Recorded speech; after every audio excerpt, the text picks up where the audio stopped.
I went to a boarding school, okay, which is unusual in itself. When I was thinking back on it, when I was writing this show, I sort of realised just how unbelievably antiquated and old-fashioned and almost Victorian it was. I mean, it was the 80s, it's not that long ago, but we did go to Mass every single morning before breakfast. It was crazy. And the building was very much, you know, those big, old, grey, oppressive buildings, but like the Magdalen laundries without the babies. Yeah. Lean in now. This is where you need to really lean. I'm using that analogy not because it's funny, but because you know, you've read the books and you've seen the films and you know what I'm talking about, those big grey oppressive buildings. And they were cold, they were very cold. And I have an insight into them because I lived in one of those buildings for 5 years. And when I was doing the writing, I realised I know how this came about. I could suddenly picture how that whole thing came about. I could just picture a Sister Bridget running one of those schools and getting very sick of the cold, because I'm telling you now, there isn't like a little draft blowing through those buildings. A gale force wind was blowing through them, and I could just picture a Sister Bridget pulling together 6 of her brightest nuns and saying, sisters, we have got to come up with a plan to make money. God is good and God is everywhere, but I'll tell you where he isn't now. He isn't in the radiators.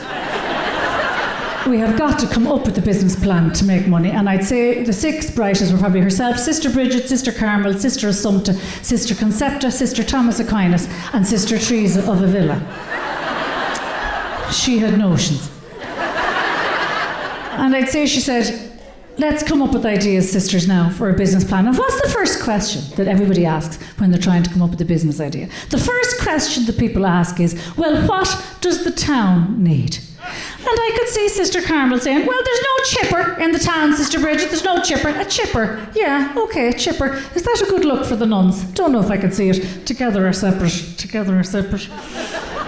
Not sure if I can see that now. And we probably have to give the chips to the poor for free, and look, then we wouldn't make any money. And sure, that's not really on our agenda, is it? Feeding the poor?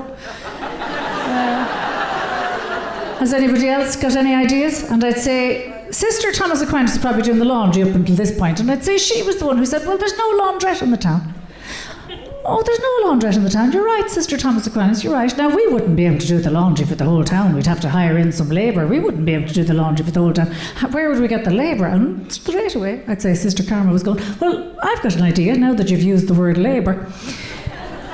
Could we, maybe we could target the fallen women, do you know, the ones that have fallen pregnant accidentally. Some of them have nowhere to go, they don't even have a roof to put over their head. Sure, we could take them in, we could put a roof over their head. Do you know the fallen women?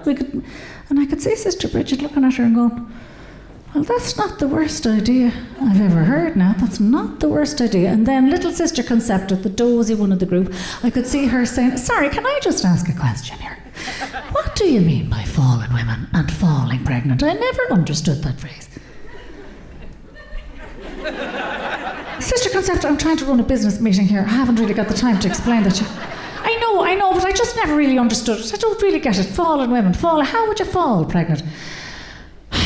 Okay, well look, I'll try and explain it to you briefly, okay? Let's just say, for the sake of argument, you were up a tree picking apples and you accidentally slipped and fell and landed on some lad's cock. Well then, Sister Concepta, you would have fallen pregnant. Isn't it ironic now that you're called Sister Concepta? Right, okay, I see what you mean, but that would be very difficult, wouldn't it? I can't really see that working at all. That would be very difficult. No, it would be difficult. I didn't say it would be easy. Oh, it would be very difficult. I can't see it. I don't even think Simone Biles would manage it. I don't know. How would you fall out of a tree and land on somebody's cock? I just can't see that. Sister Concepta, you don't need to see it, love, because you married God. And God was a gent. He didn't make his own Mother Mary land on anybody's cock, did he? No. He just clicked his fingers and the Lord's load made its own mysterious way home. Just keep leaning in. It's okay. Keep leaning. So I'd say Sister Bridget then went, okay, well, we'll roll with that idea. We'll roll with the laundry idea. Now, what'll we call it? What'll we call the business? And I could see them all having a chat and going, well, what is it? What is the business really? Well, look, it's a laundrette that's run by fallen women. I don't want to use the word whore, but look, it's a whorehouse that's doing a bit of laundry. Maybe we could name it after a famous whore. Does anybody know any famous whores? And I could see them all then going, oh yeah, hands up to beat the band. What about Marie Antoinette? No, Marie Antoinette wasn't a whore. She was a whore for the cake, she was. I'm talking about. I'm talking about a professional woman who's paid for her services. Oh, okay, all right, yeah, I see what you're saying. What about Elizabeth Taylor? No, Elizabeth Taylor was an actress. She wasn't a whore. No, she was a bit of a whore now. She was a whore for the husbands. She had 7 of them. She definitely... Okay, it's debatable, but that's not what I'm talking about. I'm talking about a professional woman who's paid for her service. And I could see Sister Thomas Aquinas then, the really sharp one, going, I have it. Mary Magdalene. And I could see Sister Bridget going, wow, Mary Magdalene, the OG. The goat. I didn't even think of her. It couldn't be more appropriate. I mean, she's even in the Bible.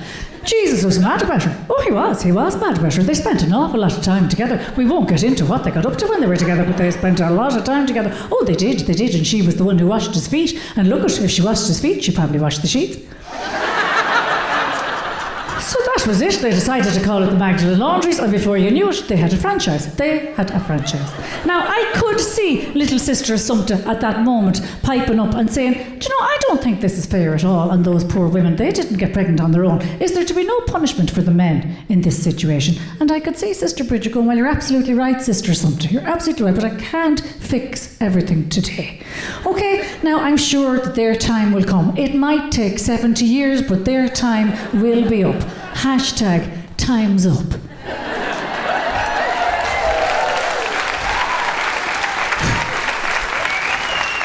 Well done. Thank you. Thank you for going with that. I know it's very difficult because it's such a sensitive subject. And actually, when I started to do it, there was an incredible amount of tension in the room. And I spoke to a psychologist about it one night. I bumped into her in a nightclub. And I said to her, this is stressful. This is a stressful piece of material, this exchange between me and the audience. I can feel the tension is high. And she said, yes, because it's a collective trauma in our culture. But there is only one way to heal a collective trauma, and that's a collective healing, which means that we must talk about it. So even comedically, it is better out than in.